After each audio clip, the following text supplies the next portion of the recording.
Hey everyone, welcome to today's Geography Explainer.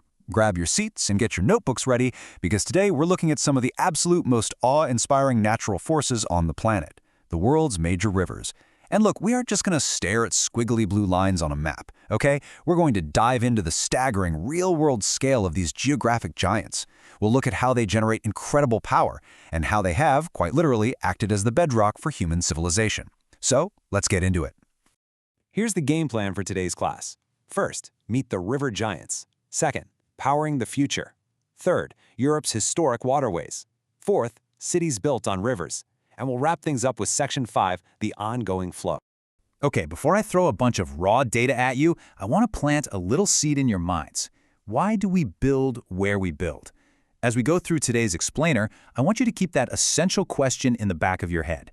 Think about the fundamental relationship between flowing water and human settlement. You'll see pretty quickly that human history isn't just random. It follows the water. Keep that in mind as we bounce around the globe today. All right, Section 1, meet the river giants.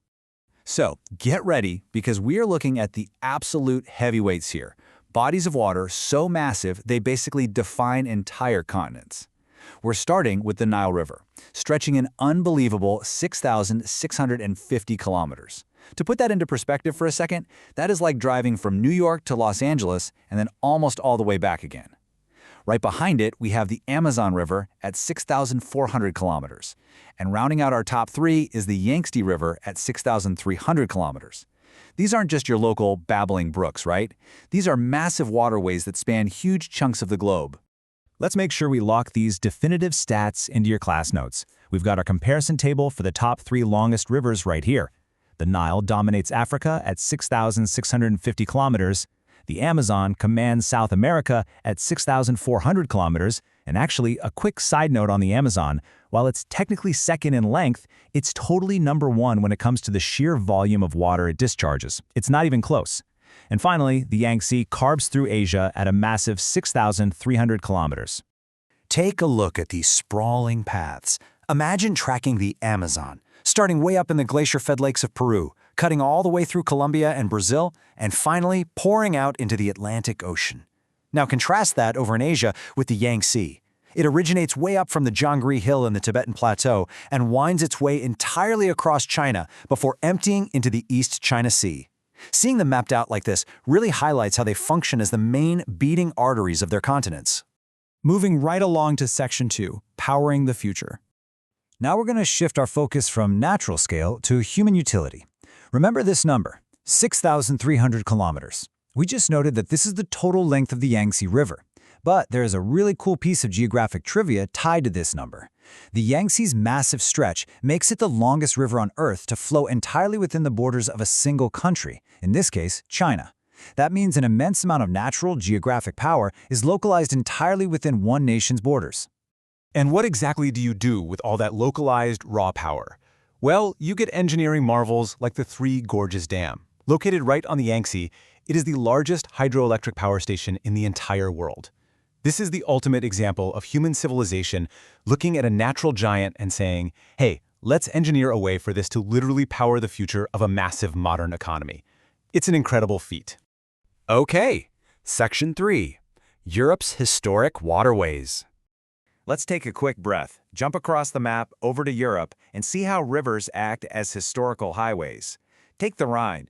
It originates up in the Swiss Alps, flows north through Germany and the Netherlands before emptying into the North Sea, covering a solid 1,230 kilometers.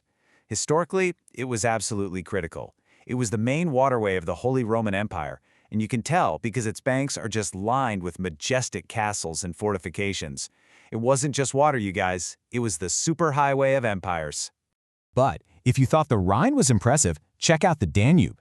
Originating in Germany's Black Forest, it flows southeast for 2,850 kilometers to the Black Sea. And get this list of countries it flows through or borders: Germany, Austria, Slovakia, Hungary, Croatia, Serbia, Romania, Bulgaria, Moldova, and Ukraine. I mean, 10 nations? That is a massive, shared geographic border connecting this vast tapestry of totally distinct cultures and histories.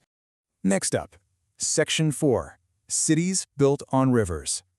This is where the human element gets really fascinating. Let's contrast ancient history with the modern day. We have Baghdad, built way back on the banks of the Tigris River, literally an ancient cradle of civilization, where early humanity first learned how to irrigate and thrive.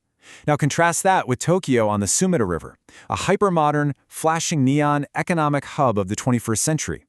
The point here is that flowing water has dictated our growth, our survival, and our prosperity across completely different eras. And honestly, you see this pattern everywhere. Just think about it. Paris blossomed on the Seine. London expanded from the Thames. New York's empire grew right on the Hudson. Rome rose on the Tiber. Cairo on the Nile. Washington, D.C. on the Potomac. And our sources point out even more. Vienna, Belgrade, and Budapest all share the Danube. Moscow has the Moskva. The core strategy of human settlement. It literally hasn't changed in thousands of years. Nearly every major global city relies on a foundational riverbank. Finally, Section 5, the ongoing flow. All right, class, we've looked at the data, we've mapped these absolute giants, and we've toured the cities. But before we wrap up today, it's time to reflect on our continuous reliance on these natural lifelines. I'm leaving you with this final thought. Consider it your ultimate homework question. We've seen how rivers literally built our past, from those castles on the Rhine to the ancient banks of Baghdad. We've seen how they power our present, like that massive Three Gorges Dam. So the question we really have to ask ourselves now is, how will we protect them in our future? Because these aren't infinite resources. They're fragile, vital lifelines. Think about your role in that ongoing flow. Thanks for joining me for today's Explainer, and keep exploring.